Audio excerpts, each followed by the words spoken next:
3 things today, guys. Number 1, we just got something in the mail that I am so excited to unbox. It's something that I've been looking for a very, very long time. I saw one at PRGE, didn't ask about it because it wasn't in the best condition, but the one that I got in the mail today, I can't wait to unbox. Number 2, we got the largest or probably best Pokemon card trade-in that we've ever had at the store. Super excited to get that stuff put out. And number 3, this card sorting machine right here is finally set up. Let's get into it. So I started working on this last night, trying to get it all set up, and it's like physically operating. It's just not really working properly, and there's a lot of settings you can calibrate, and I've been trying my best. Those are the 3 stacks it did sort properly. The rest of these down here are the reject cards, and it's for some reason moving them here, which I'm not really sure why. Maybe it's gonna double check them, but I haven't been able to get this thing to run properly yet. Like, it is combining multiple sets into the same spots, even though it's supposed to be separating the sets. It also rejects way too many cards, like it can't find them. And the images, they're supposed to be like this. It's supposed to get an image of the entire card, which it is. For some reason, it's just not finding a lot of them. And these are like pretty basic cards, right? It's just a jungle Spearow, like it's nothing too special, but I just gotta keep working on it, and I have a support ticket open with the company, Magic Sorter, to try to have them help me get it hooked up properly. I've also been talking to someone else who owns one of these machines at their game store, and they've emailed back and forth with me quite a bit helping, and it has gotten me at least to this point, which this is much better than it was. So I'm gonna keep tinkering with it, but as soon as I have this thing fully working, you guys will hear about it. It's just the 3 of us here today. You got me and Abby. Yeah. Where's the other one? Where's that? He's hiding. Oh, yeah, how's it going? Just plug some games away. It's Bobby. Hold on. Oh, is that? Tales of the Crypt. That wasn't the one that somebody wanted last night? No, those are over there. Oh.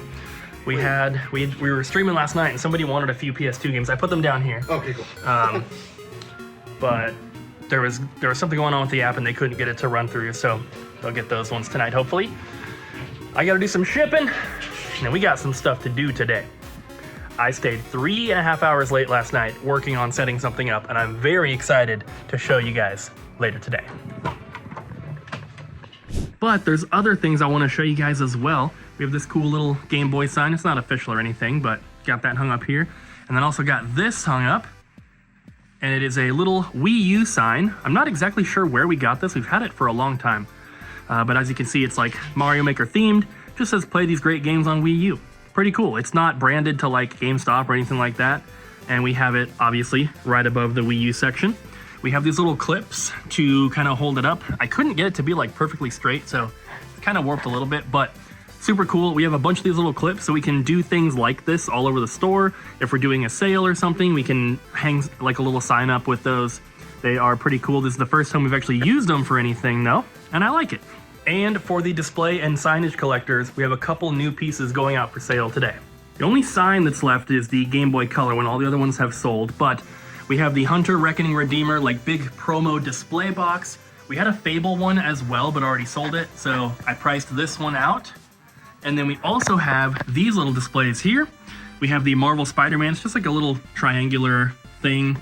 And then the God of War PS4 little promo display box. So I know some people love collecting this stuff like I do, and hopefully we have more coming very soon, but this is all we have for now. That's a pretty good price. $1. What's the difference? Can you spot the difference? I don't know, it looks the same to me. Yeah, well, the same. That's a good price. Oh, $1? Yeah. Yeah, I need to adjust that to that price because I figured you put that on there, and I need to adjust it. Yeah, that's my handwriting. Yeah. And it's on label. Ooh, custom robot. Oh, yeah. At first I thought you were doing I thought you had a custom artwork for it too. These are all still from the big collection. Yeah. Dang, look at those titles, bro. Some good ones. Oh yeah, and this is sealed. Sealed? Sealed. It's in poor condition though. Sealed Odomos. Yeah. The bottom's in pretty rough shape. That looks like it was open from the bottom. It got smashed in here.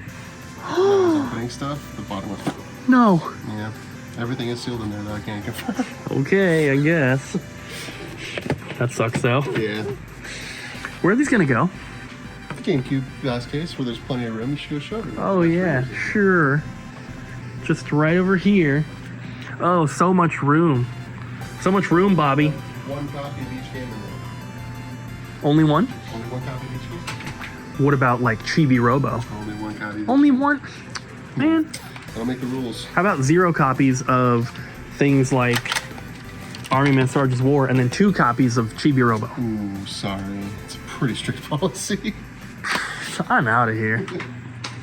Look, I know a lot of you guys don't care about the Pokemon cards, but this is one of the biggest collections that we have ever gotten traded in, like all in one shot. It took me a long time to get them entered. The guy took an entire weekend to think about the offer, and yeah, we got them. I'm super happy. There's some really cool stuff in here. There's a small handful of cards that we are going to send off to get graded. I also told this to the guy that traded them in because he had already pulled out a couple cards to get graded himself, which maybe he'll bring those in once they come back. They were Charizards. But there was like between 5 and 10 cards I think that we wanted to send off to get graded. I don't think that many of them, if any, will be 10s, but I'm hoping for some 9s. They're all vintage cards, so 9s are still pretty good. Let me show you guys what's in here though, because there's some really, really cool stuff.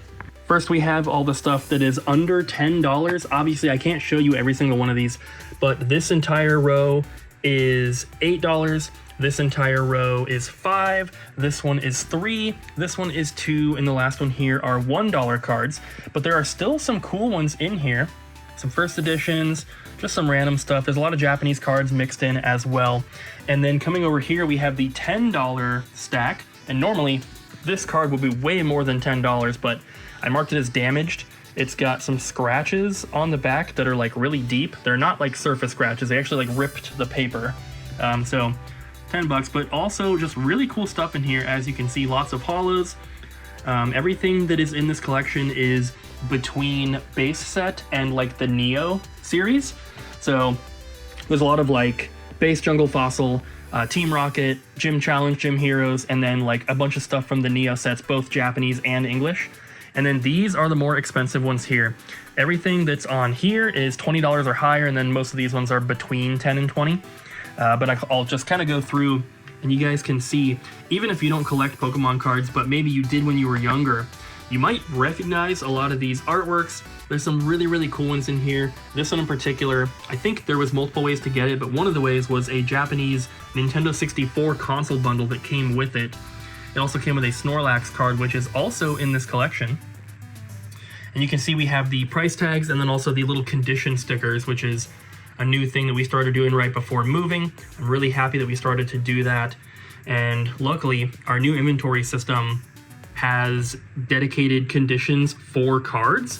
So we can actually mark them as light play, moderate play, versus just using the same conditions that video games have, which is like very good, good, poor, stuff like that. So we can actually have custom conditions based on the category, which is really, really cool. And then here we get into the more expensive ones. I didn't really sort these by price. They're just kind of on here. But as you can see, lots of first edition holos, which is really cool. Some Japanese stuff, some really cool ones like Charizard, Dark Blastoise there. We have a German first edition Venusaur there, or Bisaflor, as he is known. I wish that was an English one. That would be a lot more expensive. Dark Charizard, non-holo, the Mewtwo from the Vending Machine series, really, really cool. Here is that Snorlax I was talking about. First edition Hitmonlee, Steelix first edition Holo Zapdos, some of the banned cards that are more common in Japan, but they weren't allowed to be released here. I'm sure for this one you can tell why. Those ones tend to be pretty expensive. And lots of first editions up here as well. We get a lot of first edition cards traded in, and I think it's mainly because we just get so much vintage stuff, and everyone kind of has maybe a couple, you know, first edition cards mixed in with their collection. But overall, this I think is one of the best collections we have ever purchased. And because we are primarily a video game store that happens to buy and sell Pokemon cards, I think we're in a very unique position where we actually get tons of vintage stuff traded in, and I think probably more than the dedicated card stores in our area, because we're the only place where you can trade in your childhood binder of cards that maybe you don't really care about anymore, and you can get Nintendo games, you can get Switch stuff, you can get PS5 games, you can get whatever you want. You can't do that at any of the other card stores around here because they don't carry video games. And so we have video game collectors who happen to have old cards from when they were a kid, and they're trading them up for games. And that's unique to our store, at least in this area. And I was just about to put these cards away, and then I remembered something that I wanted to do. These are the binders that we use to have our Pokemon singles in. These are old binders. One of these was Ariel's when she was a kid. The other two have just been randomly traded in over time. And we've used them to sell all of our Pokemon singles. And we have them kind of alphabetized in here. But these binders are kind of falling apart. They're super old, and they're 3-ring binders. It's not the best for cards. So I just ordered some new binders off of Amazon. They are 12 cards per page instead of 9 like this. And then also they are zippered, so you can zipper them closed. They're way more secure, and I got nice solid colors. They're all going to match, and we're also switching it from being 2 price points per binder to being 1 price point per binder. And we got our store colors coming, of course. So this is the box. It just got delivered. I've been trying to get it partially opened to not take up 1,000 hours trying to do it on camera, but it's packed extremely well. I bought this from someone in a Facebook group for collecting statues and signs and kiosks and all that kind of stuff. So I got the top part open here. Ooh, it's gonna be so cool. Something I've been wanting a long time, Bobby. Are you ready for this? Oh, I'm ready. This is the hanging part here. Nice. Whoa. Abby, here's the top part. Which ones are they? Yeah. No, they are. They're made of starch. Oh, nice. And you can melt them down in hot water. Wow. Eat one then. No, I'm not going to. Just eat one. You eat one. Do it. You said that they're edible. I Do said it. that they can be edible. Yes, they're made of starch. Bugs are also edible. Yep. Love it. It's the original baggie. Oh. Whoa. Abby. Wumbo. Oh, and then, never mind. That's so cool. Oh yeah. And with the other part, it hangs. It goes onto it like this. Somehow. Oh, wow. I don't know exactly how. Nice. That's cool. Is it gonna? It's so cool. Is it gonna tell me my future? It looks like one of those things you go. Yeah. Here. This is how it goes together. I don't think these chains are original. I was telling Bobby, I think it's like that little like bungee cable with like a little piece of metal that you kind of like put through, and then it flattens so you can't like remove it like that. I think that's probably what it was originally, but someone got these chains for it, and it works. Heck yeah. This thing is awesome. The guy had 2 of them for sale.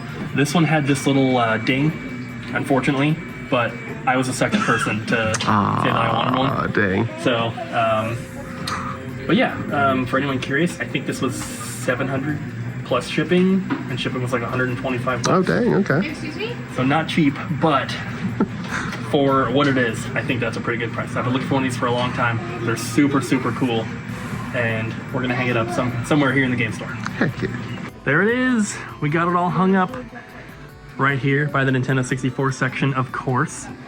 We have quite a few signs over here now, but this thing is so cool. I love it. The only thing I'm a little afraid of is being right by the vent. If this thing moves at night, it could set off our alarm. Hopefully not. Well, it's a little bit past 9 p.m. We close at 7. I have the resurfacer going, which you can probably hear. Loaded that up with 50 discs to run overnight. And I also have the sorting machine here loaded up with a bunch of stuff. I've been messing with it, messing with the camera settings, focusing that camera lens because it's so tiny. You have to use this little tool. It is such a pain. It looks pretty good right now. What I have noticed is that it doesn't really sort vintage cards that well. For some reason, it does the Team Rocket ones like 99% correct, but like base, jungle, fossil, and the gem stuff doesn't seem to work very well. Puts those all into the reject pile, but I loaded a bunch of newer cards in there, and those seem to sort pretty accurately for some reason. So I loaded it up with a bunch of random stuff. I'm gonna let that run overnight as well, and hopefully it looks good in the morning, but I gotta get home. So thank you guys so much for watching. I hope that you enjoyed the video, and we will see you guys tomorrow.